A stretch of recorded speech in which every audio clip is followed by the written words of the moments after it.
राजा ने देखते ही उन्हें हृदय से लगा लिया। तदनंतर वे आज्ञा पाकर हर्षित होकर बैठ गए। श्री रामचंद्र जी के दर्शन कर और नेत्रों के लाभ की बस यही सीमा है, ऐसा अनुमान कर सारी सभा शीतल हो गई। अर्थात सबके तीनों प्रकार के ताप सदा के लिए मिट गए। फिर मुनि वशिष्ठ जी और विश्वामित्र जी आए। राजा ने उनको सुंदर आसनों पर बैठा और पुत्रों समेत उनकी पूजा करके उनके चरणों लगे। दोनों गुरु श्री राम जी को देखकर प्रेम में मुग्ध हो गए। वशिष्ठ जी धर्म के इतिहास कह रहे हैं और राजा रनिवास सहित सुन रहे हैं।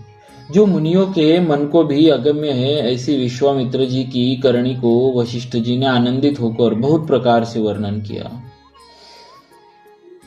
वामदेव जी बोले, ये सब बातें सत्य है।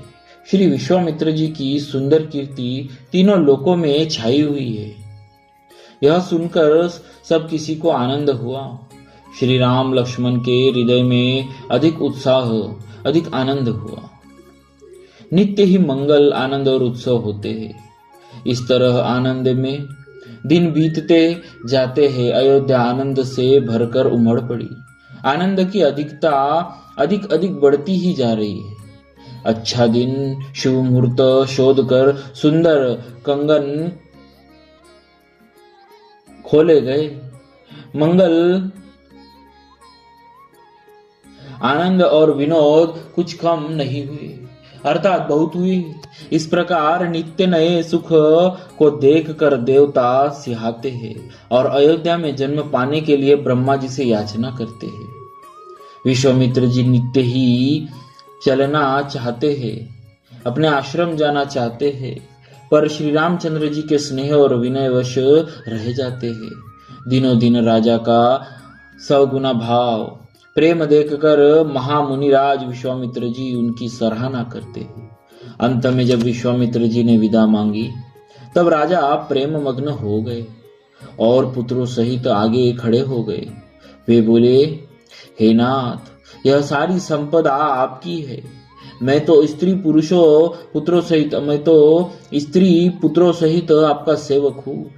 हे मुनि, लड़कों पर सदा स्नेह करिएगा और मुझे भी दर्शन देते रहिएगा। ऐसा कहकर पुत्रों और रानियों सहित राजा दशरथ जी विश्वामित्र जी के चरणों पर गिर पड़े। प्रेम विवल हो जाने के कारण उनके मुंह से बात नहीं निकलती थी। ब्राह्मण विश्वामित्र जी ने बहुत प्रकार से आशीर्वाद दिए और वे चल पड़े। प्रीति की रीति कहीं नहीं जाती। सब भाइयों को साथ लेकर श्री राम जी प्रेम के साथ उन्हें पहुंचाकर और आज्ञा पाकर लौटे। गाधी कुल के चंद्रमा विश्वामित्र जी बड़े हर्ष के साथ श्री रामचंद्र जी के रूप, राजा दशरथ जी की भक्ति, चारों भाइयों के विवाह और सबके उत्साह और आनंद को मन ही मन सराहते जाते हैं। वामदेव जी और रघुकुल के गुरु ज्ञानी वशिष्ठ जी ने फिर विश्वामित्र जी की कथा बखान कर कही। मुनि का सुंदर यश सुनकर राजा मन ही मन अपने पुण्यों के प्रभाव का बखान करने लगे। आज्ञा हुई तब सब लोग अपने अपने घरों को लौटे।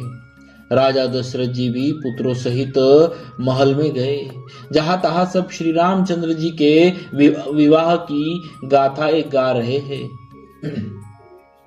श्री रामचंद्र जी का पवित्र सुयश तीनों लोकों में छा गया।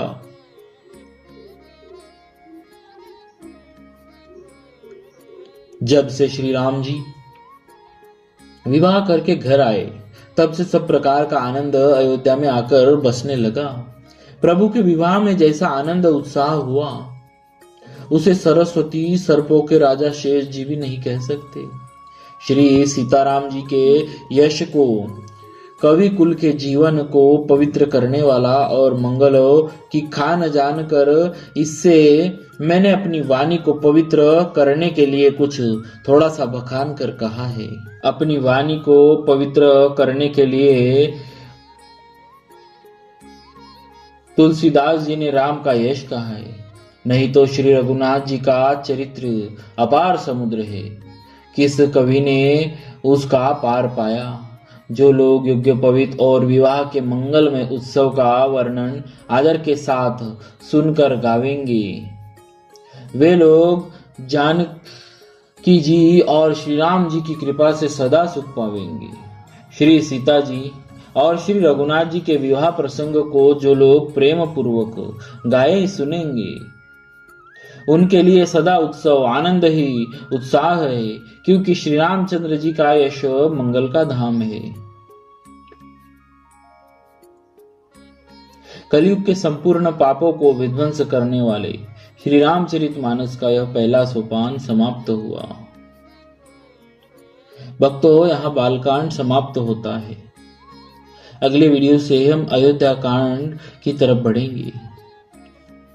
जय जय श्री सीताराम जी महाराज की जय। भक्तवत्सल भगवान की